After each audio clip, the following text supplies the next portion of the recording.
Hello, welcome to lecture 5। ठीक है, पिछले वीडियो में अपन ने स्ट्रेस स्ट्रेन के कुछ ऑब्जेक्टिव देखे थे और एक दो न्यूमेरिकल मैंने करवाए थे। ठीक है, आज के वीडियो में फिर से ऑब्जेक्टिव पर आगे आएंगे और न्यूमेरिकल भी करेंगे लास्ट में। ठीक है, चलो तो सबसे पहला क्वेश्चन आज की क्लास का आप लोग लिखना, out of the following which is least elastic. Question लिख लेंगे, out of the following which is least elastic. Option है ए सिल्वर, बी है रबर, सी है आयरन और डी है कॉपर। तो लीस्ट इलास्टिक क्या होता है इसमें से? रबर। ठीक है, आप लोग को याद होगा मैंने लेक्चर 2 में, ठीक है, जो लोग कोर्स परचेस किए उन्होंने देखा होगा, मैंने आपको इनकम्प्रेसिबल मटेरियल के बारे में बताया था। इनकम्प्रेसिबल मटेरियल, उसमें एग्जांपल क्या दिया था? रबर और बैलून। ठीक है, और प्रैक्टिकली रबर जो रहता है वो इनकम्प्रेसिबल रहता है यूजुअली, और सबसे कम इलास्टिक रहता है। ठीक है, रबर याद रखना। ठीक है, तो एक थ्योरेटिकल क्वेश्चन है लेकिन ये आने की संभावना है। ठीक है, चलो अगला क्वेश्चन, ठीक, लिखना, which of the following is dimension less. ठीक है, which of the following is dimension less quantity. ठीक, ऑप्शन ए है आपका, ठीक, शियर फोर्स,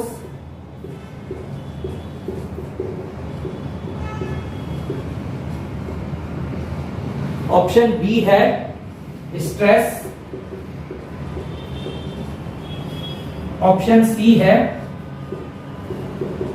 स्ट्रेन, और ऑप्शन डी जो है वो क्या है? Modulus of elasticity. ठीक है, ये क्वेश्चन बहुत इंपॉर्टेंट है, अलग अलग स्टेट के एग्जामों में भी कई बार आया, एसएससी जेई में भी आया हुआ है, 2014 का क्वेश्चन है। ठीक है, समझ में आया? ठीक, तो इन सब में से डायमेंशनलेस क्वांटिटी कौन सी है? डायमेंशनलेस का मतलब क्या है पता है? ठीक है, फिर से रिपीट कर रहा हूं, डायमेंशनलेस का मतलब क्या है पता है आप लोगों को? ऐसा जिसका कोई यूनिट नहीं होता। जिसका यूनिट ही नहीं होगा उसका डायमेंशन कहां से निकलेगा? आप लोग को पता है शियर फोर्स, अभी कुछ टाइम के लिए शियर को भूल जाओ। फोर्स का मैंने आपको बताया था जब मैं आपको फर्स्ट लेक्चर में स्ट्रेस बताया था, तो स्ट्रेस का क्या होता है? Force upon area. ठीक है, फोर्स अपॉन एरिया, फोर्स का यूनिट होता है न्यूटन। ठीक है, ये तो सबको मालूम है। स्ट्रेस का मैंने आप लोगों को बताया था ना, क्या यूनिट होता है? न्यूटन पर MM square, mega pascal, जीगा pascal, है ना भाई?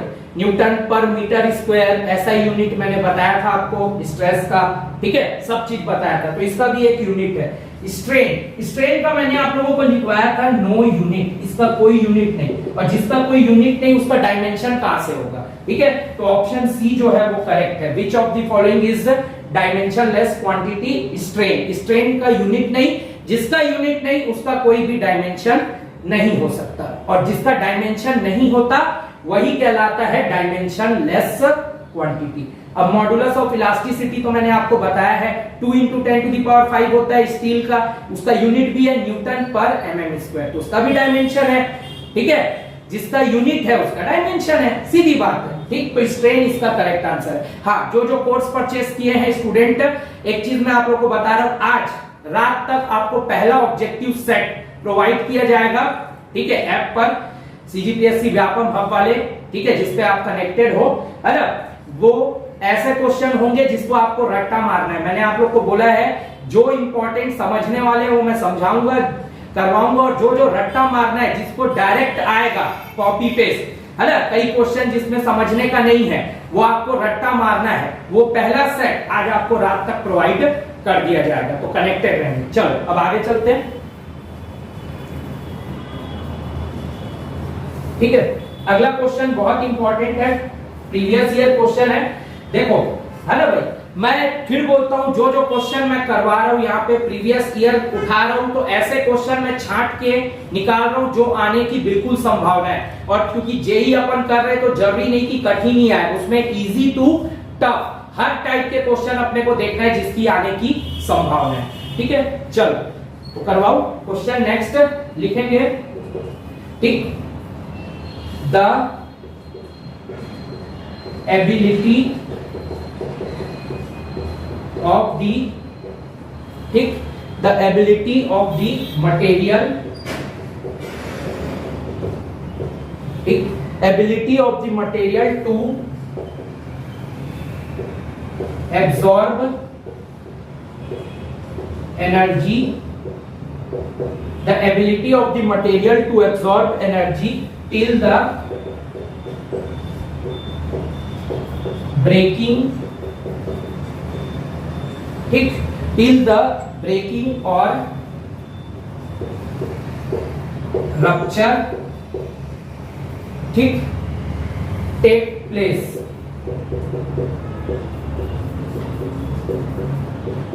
is called, ठीक। अभी मैं बताऊंगा इसको आपको याद कैसे रखना है, ठीक है। अब कई लोगों को लग रहा होगा सर ये स्ट्रेस स्ट्रेन का टॉपिक कैसे हो सकता है, ये तो अलग ही चीज है भाई। ये स्ट्रेस स्ट्रेन के अंतर्गत जो मिक्स जो रहते हैं, ये देखो सिर्फ लिखा सिलेबस में स्ट्रेस एंड स्ट्रेन है, लेकिन उसके अंदर बहुत सारी चीजें आती हैं। अपने को हर चीज देखना जरूरी है अगर आपको सिलेक्शन चाहिए तो। इसीलिए मैं बोला मेरे पर भरोसा रखो, जो भी लिए हैं कोर्स, है ना, और जैसा करवा रहा हूं बस करते रहो, ठीक है। ऑप्शन ए है हार्डनेस,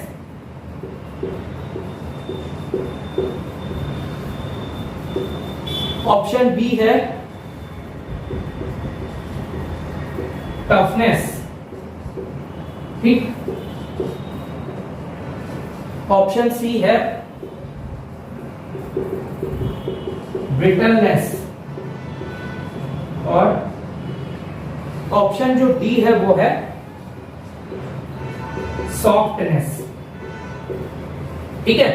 ये क्वेश्चन है, ये बहुत इंपॉर्टेंट है। ऐसा ही क्वेश्चन आपको जब हाईवे पढ़ाऊंगा तब भी देखने को मिलेगा, ठीक है। वो बेसिकली हाईवे में भी पूछता है ये चीज, लेकिन मॉस का भी पार्ट है, strength of material, stress strain strength of material का टॉपिक है, ठीक है। तो ability of material to absorb energy till the breaking और रप्चर। जहां पे ये रप्चर की बात आती है, जहां पे भी रप्चर की बात आती है, वहां पे अपने दिमाग में आंख मूंद कर एक ही ऑप्शन गोला मारना है, वो है टफनेस, ऑप्शन बी।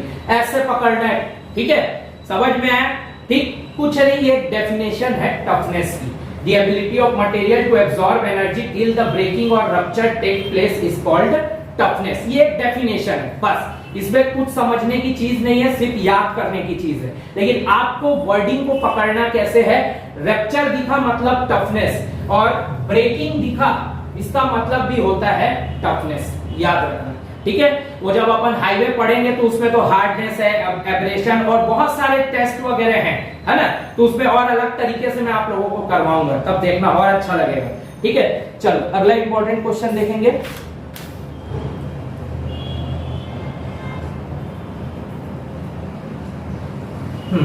अगला क्वेश्चन बहुत इंपॉर्टेंट है, ये भी आने लायक है, लिखना D the property of a material, the property of a material by which, ठीक, the property of material by which it get permanent, it get permanent deformation, permanent deformation under a load, ठीक, under a load which is, ठीक, not recovered, ठीक है, which is not recovered after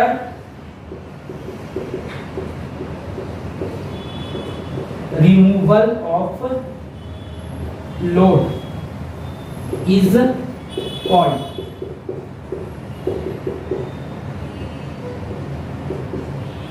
option A है आपका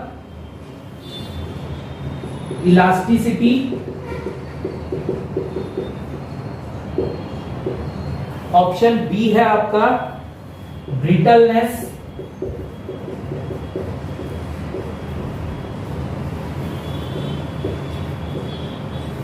option C है आपका ductility और option D है आपका प्लास्टिसिटी। ठीक है, the property of material by which it get permanent deformation under a load which is not recovered after the removal of load. ये क्वेश्चन है, तो इसका आंसर क्या होगा? इसका आंसर होता है प्लास्टिसिटी। ठीक है, अब प्लास्टिसिटी कैसे, आपको बस क्या वर्डिंग पकड़ना है, ये भी एक डेफिनेशन है। ठीक है, लेकिन आपको वर्डिंग क्या पकड़ना है जिससे आप याद रखो और सही गोला मार पाओ एग्जाम में। क्या? Property of material by which it get permanent, ये permanent deformation under a load which is not recovered. ठीक है, after the removal of load, मतलब वो परमानेंटली डिफॉर्म हो गया। ठीक है, दब गया एक सेंस में, और उसके बाद आपने अगर उस लोड को हटा भी दिया तो वापस अपनी जगह पे नहीं गया, चपट गया। ऐसा बोलते हैं ना, permanent deformation under the load which is not recovered. Not recovered का मतलब ओरिजिनल पोजीशन में नहीं गया, मतलब कोई रिकवर नहीं हुआ, दब गया तो दब गया। ठीक है, तो ऐसा सिर्फ एक ही मटेरियल ऐसा होता है, वो होता है प्लास्टिक मटेरियल। ठीक है, इसलिए उसको बोलते हैं प्लास्टिसिटी। याद रखना, तो वर्डिंग क्या पकड़ोगे? Permanent deformation which is not recovered. ठीक है, अगर नॉट रिकवर्ड बोल रहे हैं रिमूवल ऑफ लोड के बाद, या परमानेंट डिफॉर्मेशन वर्ड दिया है, कॉम्बिनेशन आपको समझना है, तो आंसर होगा प्लास्टिसिटी। ठीक है, समझ में आया? चलो आगे चलते हैं।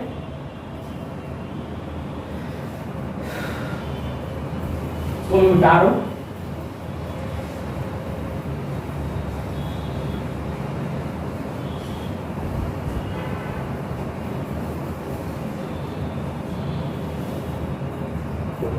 अगला क्वेश्चन लिखना।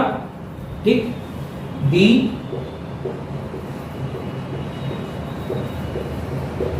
प्रॉपर्टी ऑफ मटेरियल, ठीक, the property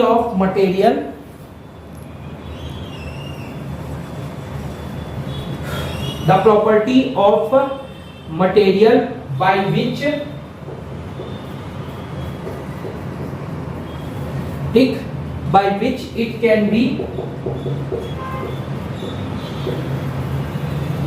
it can be beaten or rolled into plates is called। Very important, mark करेंगे इस क्वेश्चन को जो भी देख रहा है वो। ठीक है, ऑप्शन ए है मेलिएबिलिटी,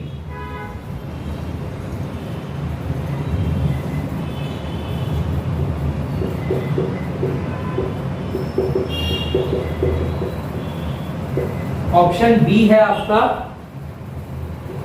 डक्टिलिटी,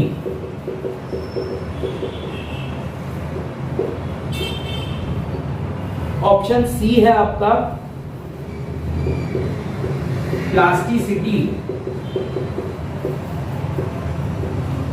और ऑप्शन डी है आपका इलास्टिसिटी। ठीक है, तो क्या आंसर होगा इसका?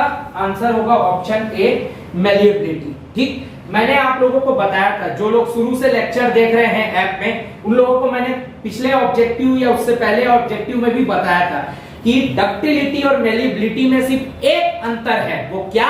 अगर हैमर्ड, रोल्ड, बीटन, ऐसा अगर वर्ड आ रहा है, हैमर्ड, रोल्ड, बीटन, तो वो क्या होता है? मेलिएबिलिटी होता है। और अगर हैमर्ड, रोल्ड या बीटन वर्ड नहीं है, हैमर्ड बोला था, बार बार बोला हूं, हैमर्ड, रोल्ड, बीटन, अगर ये वर्ड नहीं है, ठीक है, तो फिर वो क्या कहलाता है? यूजुअली डक्टिलिटी रहता है। ठीक है, यही दो में कंफ्यूजन हमेशा होता है, मेलिएबिलिटी क्या है, डक्टिलिटी क्या है, तो मैंने आप लोगों को बताया था। ठीक है, तो इसमें अंडरलाइन करने वाला शब्द है बीटन या रोल्ड। बीटन मतलब एकदम जोर से हथौड़ा जैसे मारते नहीं है, हैमर, हैमर वर्ड भी आप चाहो तो यहाँ पे लिख सकते हो, ठीक है, हैमर बीटन। अब बीटन कैसे करोगे, किसी मजबूत चीज से मारोगे तभी तो बीटन होगा ना, ठीक है। किसी को मारते पीटते भी तो डंडे से मारते तो मजबूत रहता है, तो लोग और भी किसी से मार देते हैं, आप लोग तो जानते ही हो, हॉकी स्टिक से भी मार देते हैं लोग, बेसबॉल बैट से मारते हैं लोग विदेशों में लड़ाई झगड़ों में, तो आप तो देखे होंगे, कई क्लिपें पढ़ी है। तो क्या होता है hammered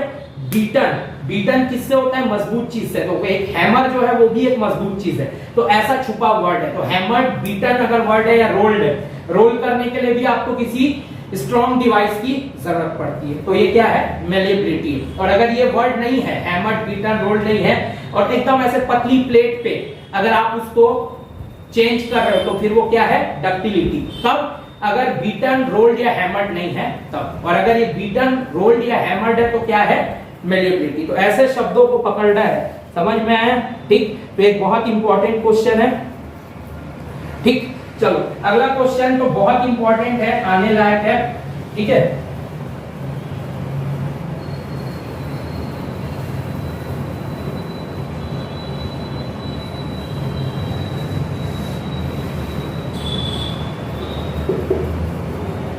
next question,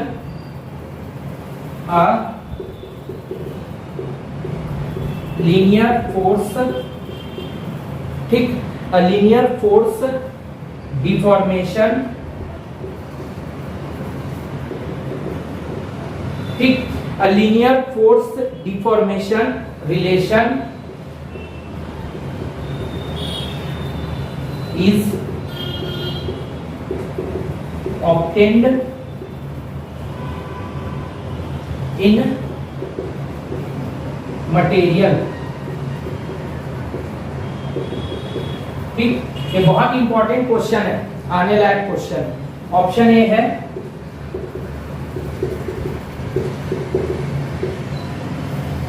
having elastic stress strain property,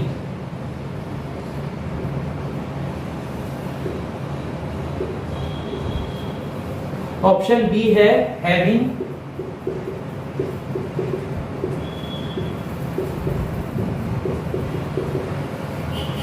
plastic stress strain property, ठीक। ऑप्शन सी है फॉलोइंग हुक्स लॉ, ठीक। और ऑप्शन डी जो है वो है which are rigid elastic material, ठीक। तो ये बहुत इंपॉर्टेंट क्वेश्चन है, समझ में आया, ठीक है। तो लीनियर फोर्स डिफॉर्मेशन रिलेशन, ठीक। तो इसका आंसर है फॉलोइंग हुक्स लॉ, ठीक। जब मैं आप लोगों को स्ट्रेस स्ट्रेन कर्व पढ़ाया था, ठीक है, तो उसमें मैंने आपको लिमिट ऑफ प्रोपोर्शनैलिटी बताई थी, उसके बारे में क्या बताया था, हुक्स लॉ इज वैलिड। यहाँ क्या बोल रहे हैं, linear force deformation relation. Linear मतलब वही लाइन, याद रखना, जो स्ट्रेस स्ट्रेन कर्व में एक लीनियर लाइन हमने देखी थी, ठीक है, जिसको क्या बोले थे, लिमिट ऑफ प्रोपोर्शनैलिटी, ठीक है, जिसमें हुक्स लॉ वैलिड रहता है। तो लीनियर फोर्स डिफॉर्मेशन रिलेशन तभी मिलता है जब हुक्स लॉ को वो फॉलो करते हैं, क्योंकि हुक्स लॉ का ही है within the limit of proportionality, ठीक है। मैंने बताया था within the limit of proportionality stress is directly proportional to strain. याद होगा, ये क्वेश्चन भी कई बार पूछा है, Hooke's law is valid up to, तो आंसर क्या था, लिमिट ऑफ प्रोपोर्शनैलिटी। मैंने बताया था ये भी चीज आप लोगों को याद हो, ठीक है। तो वो जो एक लाइन थी स्ट्रेस स्ट्रेन कर्व में, सीधी लाइन, ठीक है, बस वही चीज है, ठीक। तो वो एक लीनियर लाइन थी, और वो सिर्फ और सिर्फ कब होती है, उस रेंज में हुक्स लॉ जो रहता है वो वैलिड रहता है। आपको पता है हुक्स लॉ इज वैलिड, ये मैंने लिखवाया भी था इलास्टिक जोन के बारे में, वो भी लिखवाया था आप लोगों को, ठीक है। तो याद रखना हुक्स लॉ क्या होता है, लीनियर फोर्स डिफॉर्मेशन रिलेशन तभी ऑब्टेन होता है जब वो हुक्स लॉ को फॉलो करता है, ठीक है, समझ गए।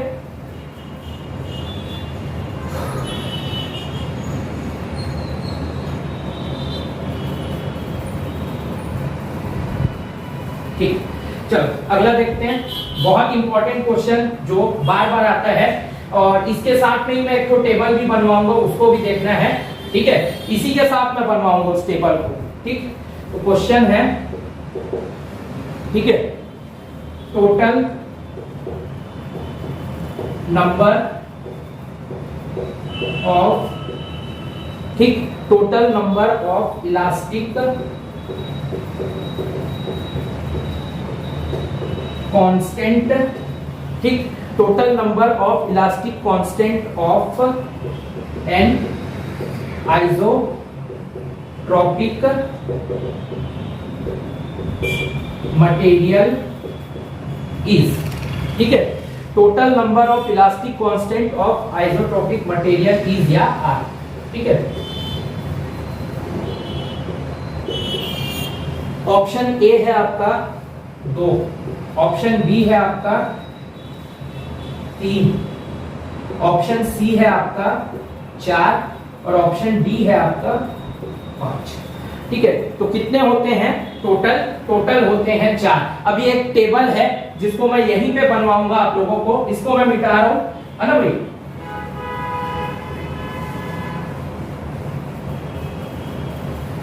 ठीक, एक टेबल बनवा रहा हूं, इस टेबल को नोट करते चलना, ठीक है। मटेरियल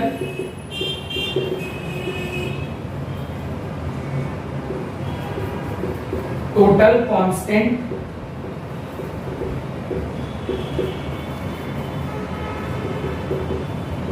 इंडिपेंडेंट कांस्टेंट, ठीक। मटेरियल जो है सबसे पहला होता है आइसोट्रोपिक, ठीक। ये जो क्वेश्चन है इसमें अंडरलाइन करना है आपको आइसोट्रोपिक पे सबसे पहले, ठीक है। और दूसरा अंडरलाइन करना है टोटल नंबर, बस यही चीज याद रखना, टोटल नंबर और इंडिपेंडेंट नंबर दोनों में फर्क होता है, यहीं पे कंफ्यूजन होता है। कई बार तो जब मैं ऑब्जेक्टिव लगाता हूं तो मैं भी गलती से कभी दो मार देता हूं तो कभी 4 मार देता हूं, फिर मैं अपना दिमाग सेट किया वैसी और अंडरलाइन किया अपनी ऑब्जेक्टिव बुकों में, टोटल के नीचे भी और आइसोट्रोपिक के नीचे भी, तब जाके मेरे से सही ऑप्शन सेलेक्ट हो पाया, ठीक है। तो ये छोटी छोटी ट्रिक्स रहती है जिसको आपको सीखना पड़ेगा, ठीक है। तो आइसोट्रोपिक मटेरियल में, ठीक है, इसको याद रखना, ठीक है। टोटल जो कांस्टेंट रहते हैं वो रहते हैं 4 और इन 4 में से 2 जो रहते हैं वो इंडिपेंडेंट रहते हैं, याद रखना, ठीक है। अगर इंडिपेंडेंट बोलता तो 2 होता और टोटल कांस्टेंट जो रहते हैं वो 4 रहते हैं। और यहां पे आपको पूछा था total number of elastic constant of an isotropic material, total बोला था तो 4, यही इंडिपेंडेंट बोलता तो आता 2, याद रखना। टोटल बोले तो 4, इंडिपेंडेंट बोले तो 2, ठीक है, समझ गए। चलो अगला है ऑर्थोग्राफिक। हालांकि एग्जाम में आइसोट्रोपिक ही पूछा है आज तक, और मैंने ये ऑर्थोग्राफिक या एन आइसोट्रोपिक का नहीं देखा है, सिर्फ और सिर्फ आइसोट्रोपिक जो है वही पूछा है। कई जगह में ये पूछा है, एसएससी वगैरह में ये पूछा है, और ये जो है किसी दूसरे स्टेट के पेपर में पूछा है, लेकिन दोनों इंपॉर्टेंट है और मैं दोनों ऑब्जेक्टिव करवाऊंगा। अभी अगला ऑब्जेक्टिव यही वाला रहेगा, इंडिपेंडेंट, ठीक है। चलो, और ये टेबल को बना के याद जरूर कर लेना, क्या पता अगली बार ऑर्थोग्राफिक कभी पूछ दे या किसी एग्जाम में। तो एसएससी जेई का जो मेंस दे रहे हैं अभी, वो लोग भी अगर ज्वाइन किए होंगे जिनका अच्छा गया है प्री, तो आप लोग भी इस छोटी छोटी चीज को देखना। इसका मतलब ये नहीं है कि कैलकुलेटर वहां दिया हुआ है ना भाई, तो पेपर एकदम ही हार्ड आएगा, उसमें इजी और बचकाने क्वेश्चन भी आप देखोगे, ठीक है। तो easy question plus numerical. Numerical कैसे? ईएस लेवल के, गेट लेवल के न्यूमेरिकल बहुत टफ वाले आने मुश्किल है, फ्रैंकली बता रहा हूं। आएगा तो ईएस लेवल का आएगा, ठीक है। बड़े बड़े न्यूमेरिकल जो ईएस में आते हैं ना, बिना कैलकुलेटर के बनाने वाले, वैसे टाइप के, ठीक है। चलो, तो ऑर्थोग्राफिक की जब बात करते हैं तो टोटल कांस्टेंट इसमें 12 होते हैं, जिसमें इंडिपेंडेंट 9 होते हैं, याद रखना। ठीक है, और आखिरी होता है एन आइसोट्रोपिक। ठीक है, एन आइसोट्रोपिक जो रहता है इसी को दूसरा नाम बोलते हैं नॉन आइसोट्रोपिक। ठीक, ये नॉन के नीचे अंडरलाइन करना। कई बार आइसोट्रोपिक के पहले नॉन दिया होगा और मान लो किसी पेपर में, तो तुम लोग कंफ्यूज हो जाओगे। ठीक है, तो टोटल कांस्टेंट इसमें इनफाइनाइट होते हैं। ठीक है, और इंडिपेंडेंट जो रहते हैं, ठीक, नॉन आइसोट्रोपिक में इंडिपेंडेंट जो रहते हैं वो रहते हैं 21। ठीक है, तो ये टेबल को आपको याद रखना है एग्जाम में। ठीक, सबसे इंपॉर्टेंट है आइसोट्रोपिक। ठीक, तो total number of elastic constant of an isotropic material कितने होंगे? 4। टोटल की बात किया है और मटेरियल भी बोला है आइसोट्रोपिक, तो कितने हैं? 4, याद रखना। ठीक है, अब मैं इसी क्वेश्चन को चेंज कर रहा हूं। आप लोग पूरा क्वेश्चन लिखना इस टेबल के नीचे। जो लोग रेगुलर क्लास अटेंड कर रहे हैं, ये टेबल पहले बनाना, ये क्वेश्चन, उसके नीचे ये टेबल, और इसके नीचे अगला क्वेश्चन मैं यहीं पे चेंज कर रहा हूं। ठीक है,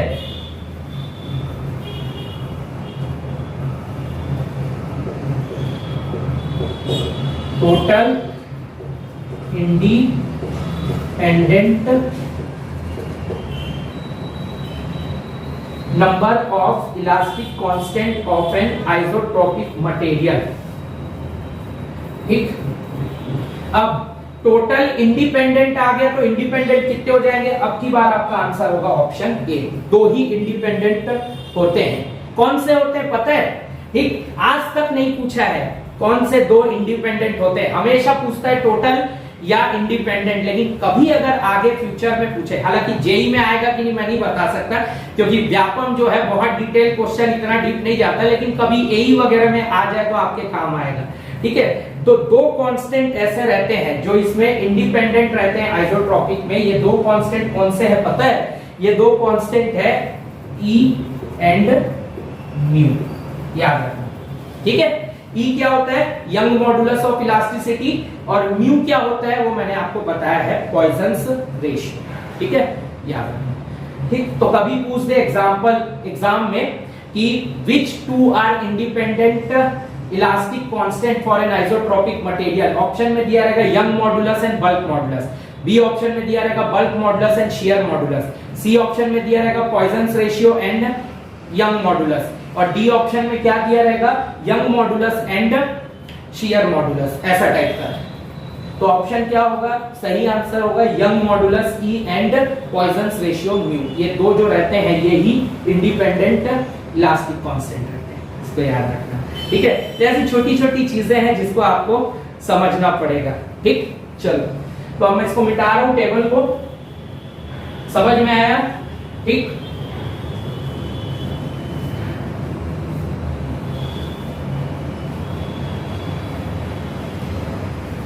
चलो अगला क्वेश्चन देखते हैं। ये जो है रटने वाला क्वेश्चन है, ये अभी वाला जो क्वेश्चन मैं करवा रहा हूं, इसको सिर्फ रट्टा मारना है ना भाई, इसमें समझने का कुछ नहीं है। ठीक, which of the following is a relatively, ठीक, डक्टाइल मटेरियल। पर ये क्वेश्चन इंपॉर्टेंट है ना भाई? कई क्वेश्चन ऐसे हैं जो सिर्फ रट्टा मारने हैं। ये पता है इस टाइप के क्वेश्चन, ये एसएससी का क्वेश्चन है। अभी जो अपन प्रैक्टिस कर रहे हैं पहले सेट में, है ना, एसएससी का कर रहे हैं। इसके बाद बाकी बुकों के भी कई क्वेश्चन जो है इंपॉर्टेंट, उसको भी मैं करवाऊंगा, है ना भाई? ठीक है, अपना जो रेगुलर क्लास चल रहा है उसमें। ठीक है, लेकिन ये कई क्वेश्चन क्यों डाले जाते हैं पता है? एसएससी वगैरह में ऑनलाइन में इसलिए डाले जाते हैं ताकि कंपटीशन कम हो। मैक्सिमम लोग इसमें गलत गोला मार देते हैं, मतलब वो ऑनलाइन में चॉइस गलत कर लेते हैं, माइनस जो भी इसमें नेगेटिव रहता है एसएससी में वो नेगेटिव हो जाते हैं, और ऐसे कट ऑफ चेंज होते रहते हैं। तो ये कुछ क्वेश्चन ऐसे रहते हैं जिसको छोड़ना रहता है, तो लोग इसको भी अटेम्प्ट कर लेते हैं कि चलो यार कर ही लेते हैं करके। ठीक है, तो पहला है high carbon steel. B option है ब्रॉन्ज, सी ऑप्शन है माइल्ड स्टील और डी ऑप्शन है कास्ट आयरन। ठीक, तो क्या आंसर है इसका? इसका आंसर होता है माइल्ड स्टील। तो ये रट्टा मारने वाला क्वेश्चन है। रिलेटिवली डक्टाइल मटेरियल, स्टील तो वैसे भी डक्टाइल होता है, मैंने आप लोगों को बताया था पिछला जो वीडियो था, है ना भाई, जो ऐप में आपने देखा था जब और ऑब्जेक्टिव सेट कर रहे थे अपन तो उसमें। ठीक है, तो अब यहाँ पे कंफ्यूजन ये है, स्टील है ये भी स्टील है, लेकिन अगर कंपैरिजन करोगे तो माइल्ड स्टील जो रहता है, ठीक है, एक्चुअल में स्टील टॉपिक का है क्योंकि अपने सिलेबस में स्टील नहीं है ना भाई। ठीक है, अपने में सिर्फ और सिर्फ मॉस है, मॉस का वो भी थोड़ा बहुत स्ट्रेस और स्ट्रेन, तो अब ये मिलता जुलता है स्टील से, इसलिए क्वेश्चन करना जरूरी है। बहुत सारे बच्चे देख लेना जो लोग एग्जाम दे रहे हैं एकदम छोड़ के करते हैं, दिक्कत यही है, वहां एग्जाम में ऐसा क्वेश्चन पूछ देता है कि फिर अपना दिमाग लगाना पड़ता है उसमें, पुराना याद रहा तो बन गया, नहीं याद तो छूट गया। ठीक है, इसीलिए मैं ऐसे क्वेश्चन की चॉइस करवा रहा हूँ अपने इस बैच में। ठीक है, जो आपको कंप्लीट सिलेक्शन देगा, बस आप लोग शुरू से आखिरी तक रोज रेगुलर पढ़ते रहो, तैयारी करते रहो बस। तो माइल्ड स्टील, इन दोनों के कंपैरिजन में अगर देखोगे तो माइल्ड स्टील जो रहता है वो ज्यादा डक्टाइल रहता है। ठीक है, रिलेटिवली डक्टाइल मटेरियल, कंपैरिजन भी करोगे तो माइल्ड स्टील का पलड़ा भारी है, इसलिए वही आंसर सही भी है। और ऐसे अगर देखोगे तो ये क्वेश्चन जो है वो कायदे से देखा जाए तो छोड़ने लायक क्वेश्चन है। ठीक है, और इस पे कुछ है ही नहीं खास। ठीक है,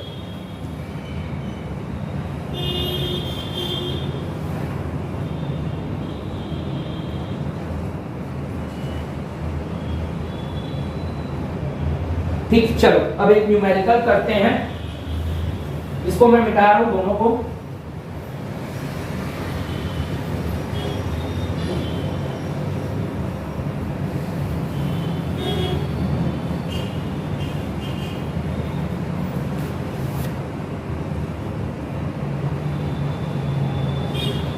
क्वेश्चन है द रेशियो ऑफ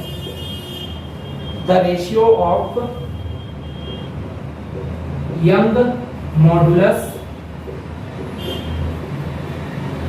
ठीक, the ratio of Young modulus to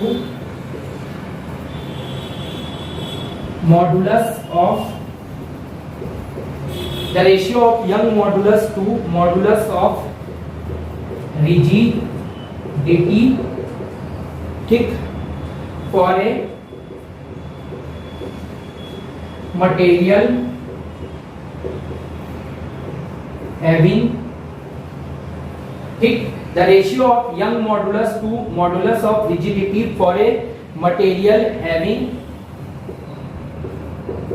Poisson's ratio, ठीक है, Poisson's ratio 0.2 is option A है 2.4, ऑप्शन बी है 0.416, ऑप्शन सी है 0.357 और ऑप्शन डी जो है वो है 2.8। ठीक है, चलो तो ये क्वेश्चन है एसएससी का पुराना, है ना भाई, इसको सॉल्व करते हैं। The ratio of young modulus to modulus of rigidity for a material having Poisson's ratio 0.2। आपको क्या बोला है? young modulus, ठीक, और दूसरा क्या बोला है? modulus of rigidity। अंडरलाइन तो पहले इसके नीचे कर लेना। अब आपको जब मॉडुलस ऑफ रिजिडिटी की बात की है, मैंने आपको बताया है G इज इक्वल टू क्या होता है? E/2 × 1 + μ, यही फॉर्मूला बताया है। आपको क्या बोला है? Ratio of Young modulus to modulus of rigidity, ठीक है, फॉर पॉइजन्स रेशियो 0.2। तो यहाँ पे म्यू की जो वैल्यू है यही पॉइजन्स रेशियो है, तो कितना दिया हुआ है? 0.2। ठीक, चलो अब देखते हैं क्या है ratio of Young modulus to modulus of rigidity. ये आपका यंग मॉडुलस है, ये मॉडुलस ऑफ रिजिडिटी है। तो E/G अगर मैं इसको यहां ले आऊं और इसको यहां ले आऊं, तो E बाई जी हो जाएगा, और इधर क्या होगा 2 इंटू 1 प्लस म्यू। ये डिनोमिनेटर में है तो अब ये ऊपर चला जाएगा, ठीक है। और आपको भी यही पूछा है, देखो young modulus 2 modulus of rigidity, young modulus E modulus of rigidity G हो गया, ratio young modulus upon modulus of rigidity, ठीक है। तो E by G 2 into 1 plus mu के जगह में क्या रखना है 0.2, ठीक है। तो ये वैल्यू आपकी कितनी होगी, ठीक है। 1 प्लस 0.2 कितना होता है पता है ना, 1 प्लस 0.2 1.2, ठीक है।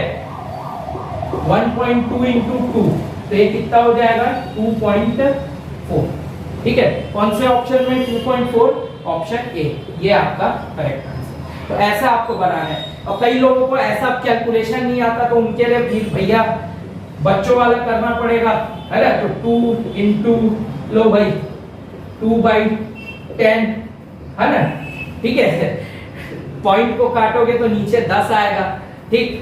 फिर ये हो जाएगा 2 इंटू 1 प्लस 1/5, ठीक है। तो 2 इंटू कितना हो जाएगा 5 बन जा 5, ये हो जाएगा 6/5, ठीक है। तो ये हो जाएगा 12/5, है ना। तो ये 12 यानी 5, 5 2 जा 10, ठीक। ये पॉइंट लगाया मैंने 0, 5 4 जा 20, ठीक है। कट कट, ठीक। तो ये बच्चों वाला सॉल्यूशन है, तो भी आंसर 2.4। तो जिसको ये डायरेक्ट ट्रिक नहीं आती भाई, आप इस ट्रिक से सॉल्व करना। बच्चों जैसे मेरे सर थे DND सर, जब हम लोग पढ़ते थे रुंगटा में, तो मेरे को हमेशा एक चीज सिखाते थे, रजत अग्रवाल, एक बात याद रखना, मेरा कैलकुलेशन एकदम सही बनता था और मैं एकदम ऐसे ही बनाता था बच्चों जैसे। वो खुश हो जाते थे, लोग हंसते थे मेरे ऊपर क्लास वाले कि अरे कैसे कुछ भी बनाता है एकदम बचकाने जैसा। वो बोल एक दिन तारीफ किए थे क्लास में मेरी, ये लड़का एकदम सही बनाता है, ये स्कूल के बच्चे जैसे बनाता है, जब तक स्कूल के बच्चे जैसे आप पढ़ोगे FME में आप कभी फेल नहीं होगे, बोले तो मेरी तारीफ किए थे। तो ये बच्चों वाला सॉल्यूशन है, और ये जो है एडवांस लेवल है जिसमें आप खुद ही दिमाग लगा सकते हो, आपकी इच्छा। मेरे क्लास में तो आपको मैक्सिमम जो रहता है वो प्रोवाइड किया जाएगा, ठीक है। चलो, है ना। अगला क्वेश्चन देखेंगे आप, इसको मैं मिटा रहा हूं, नोट करते चल लेना।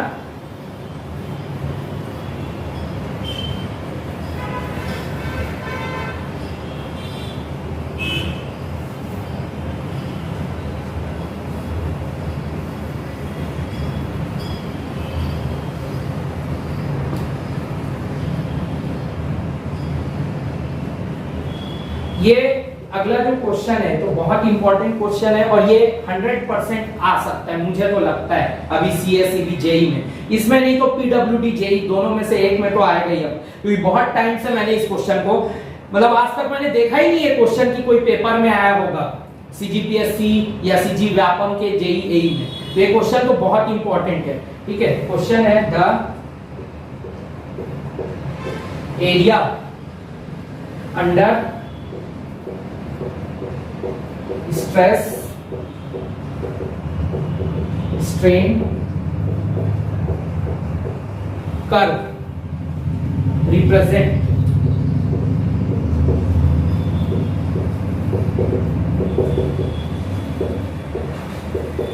ठीक, the area under stress strain curve represent, option A breaking strength of material,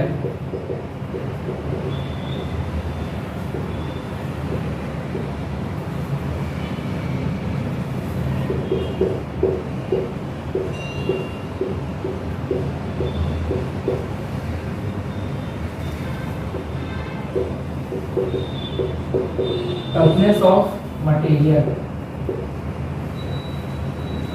option C है हार्डनेस ऑफ मटेरियल, और ऑप्शन डी है energy required to cause failure. ठीक है, ये क्वेश्चन बहुत इंपॉर्टेंट क्वेश्चन है, ठीक है। Area under stress strain curve represent, तो area under stress strain curve ये क्या रिप्रेजेंट करता है? ये रिप्रेजेंट करता है टफनेस ऑफ मटेरियल को, ठीक है। ये रट्टा मारने वाला चीज है, लेकिन ये है इंपॉर्टेंट। ये भी उस कैटेगरी का क्वेश्चन है जिसमें स्टूडेंट को उस टाइम पे जब ये क्वेश्चन पूछा गया था 2016 में, जहां तक पूछा था एसएससी में, ठीक है, तो ये जिसके बैच में आया था, मतलब जिसका सेट था वो पेपर जिस डेट पर, ठीक है, तो ये उस कैटेगरी का क्वेश्चन है, क्योंकि इतना डिटेल है ना, इतना डिटेल कोई नहीं पढ़ सकता, आपको भी पता है, समझ में आया, ठीक है। तो ये भी उस कैटेगरी का क्वेश्चन है जो छोड़ने वाला रहता है, जिसपे लोग तुक्का मारते हैं, किसी का लग गया तो +1, नहीं लगा तो गया नेगेटिव, रैंक फेंका गया, बस। तो इस बात को याद रखना। तो लेकिन चूंकि अब ये आया हुआ क्वेश्चन है, तो ये हमारे व्यापम जेई के लिए तो इंपॉर्टेंट है, तो इसको रट्टा मारना है। Area under stress strain curve represent toughness of material, ठीक है, समझ में आया।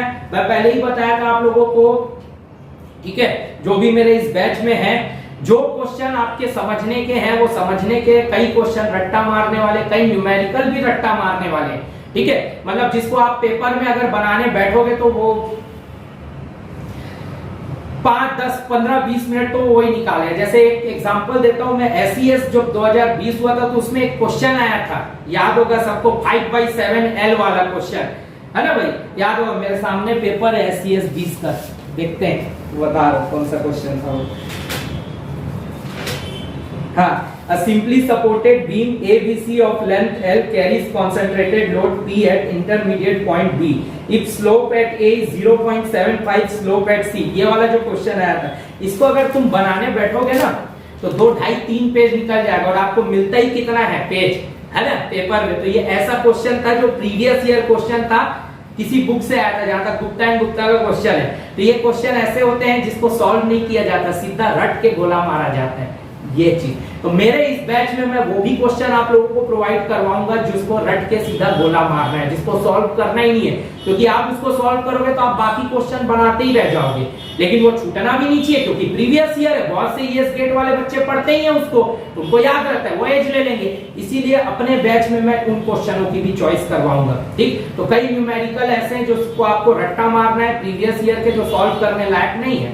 जैसे अभी एसईएस 21 में क्वेश्चन आया था ना 14/81 वाला, ठीक है, वो भी क्वेश्चन सॉल्व करने वाला नहीं था, वो प्रीवियस किसी बुक का क्वेश्चन था, ऑब्जेक्टिव था, उसी को रट्टा मार के सीधा गोला मारना था। हम तो रट्टा मार के गोला मार के आए हैं पेपर में, तो सही भी है ये बात है, क्यों? क्योंकि मेरे पास वो ट्रिक है। अब अगर वही बच्चा अगर पूरा 67 न्यूमेरिकल एसईएस का बनाने बैठता ना, तो वो सिर्फ 67 ही बना के आता, बाकी सब छोड़ छाड़ के आता, क्योंकि बहुत बड़े बड़े न्यूमेरिकल थे। तो कई क्वेश्चन ऐसे रहते हैं प्रीवियस ईयर के जो बनाने लायक होते ही नहीं है, समझ में आया, उसको सीधा रट के गोला मारना रहता है, ठीक। तो अपने इस बैच में वो सब क्वेश्चन भी आपको प्रोवाइड किए जाएंगे, समझ में आया, ठीक। आई होप आप लोगों को समझ में आया होगा। तो ये सेशन अभी तक इतना ही। जो भी रेगुलर ऐप में स्टूडेंट है, अगला जो वीडियो रहेगा उसमें अपन इसी ऑब्जेक्टिव को कंटिन्यू करेंगे, ठीक है। Thank you.